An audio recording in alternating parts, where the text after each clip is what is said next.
Since it's late in the afternoon of the second day, let me try and be a little provocative. This two-day conference really has been about habits and practices of people with respect to media. And of course, with all the media companies here, it's very important for them to understand how people interact with media properties and how they interact across platforms.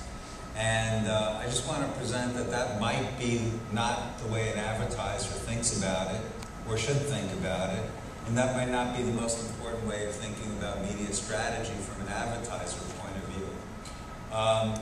Let me ask you guys, what percent of purchase decisions down to the brand level do you think are made right at the point of purchase?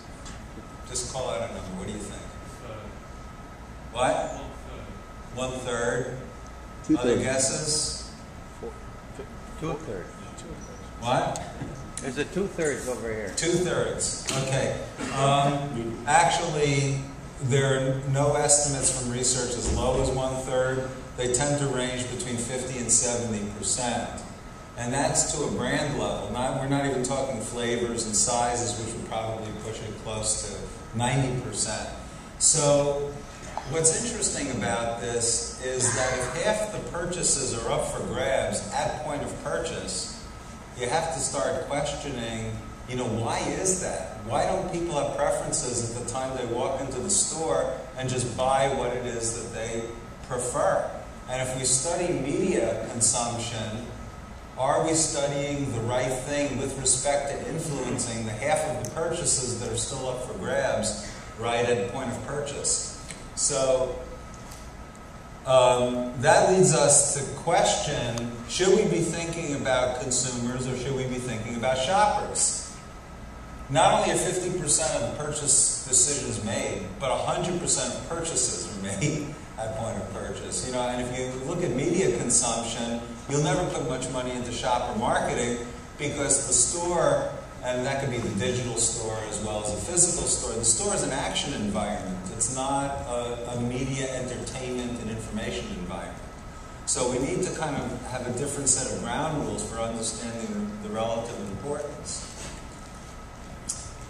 So we could think about it from the point of view of what media do we choose when we want to be entertained, informed, and we want to connect with others. Or we could also think about the how, what, and when of information and offers we as consumers and shoppers seek to make the purchase decisions that we make. And that's commonly referred to as path to purchase. At the ARF, we have both initiatives. 360 Media and Marketing is one of our initiatives, but another one is a Path to Purchase Committee within our Shopper Insights Council. It's very important to think about both perspectives.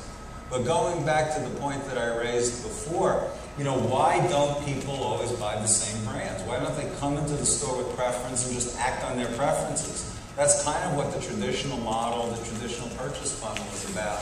And we think that really there are three things that kind of come together that produce this somewhat chaotic pattern of purchase result.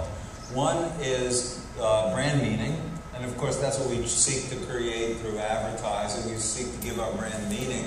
But we also need to be humble and realize that usually brands do not have exclusive meaning. Usually more than one brand have similar meanings to people. And that's part of why shoppers have options right at the point of purchase. Secondly, there's activation. How easy is it to find one brand versus another? How complete is the range of offerings at point of purchase? In Shopper Insights, we talk about shoppability. So how easy is it to find the brand that you're looking for? What's on sale that day? I mean, sometimes, someone showed a chart at a shopper conference that I saw where they said, it was like a picture of a shelf, and they had favorite brand, brand on sale, and then they had blah, blah, blah, blah, blah. Every other SKU was blah, blah, blah, blah, blah.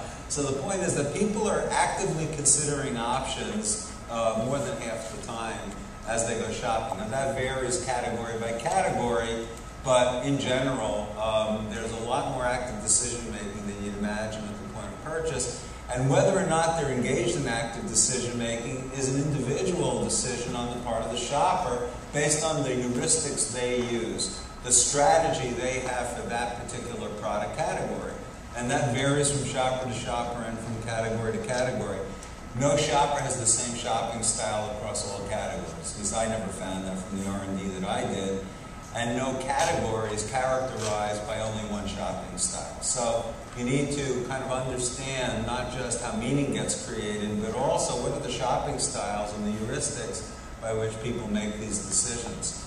So anyway, I just wanted to put that out as an alternate element of thinking, not to the exclusion of understanding media behavior, but certainly as an add to it. And I will say that this way of thinking is gaining tremendous traction.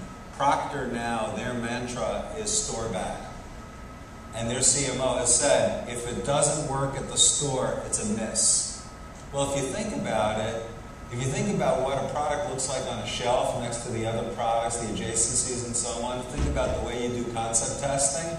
Is the way you do concept testing reflective of that philosophy? Probably not. It might not even be that way within Procter, in fact. So, I mean, we need to think about these alternatives as ways of building not just brand meaning, but also brand sales. And the final point I'll say about meaning is meaning doesn't only get created through advertising. Meaning can get created spontaneously at point of purchase. Meaning can get created spontaneously based upon what shows up in search results, because we are sense makers. That's how we're built. We need to understand, is that a steak, is that a stick, is that a snake?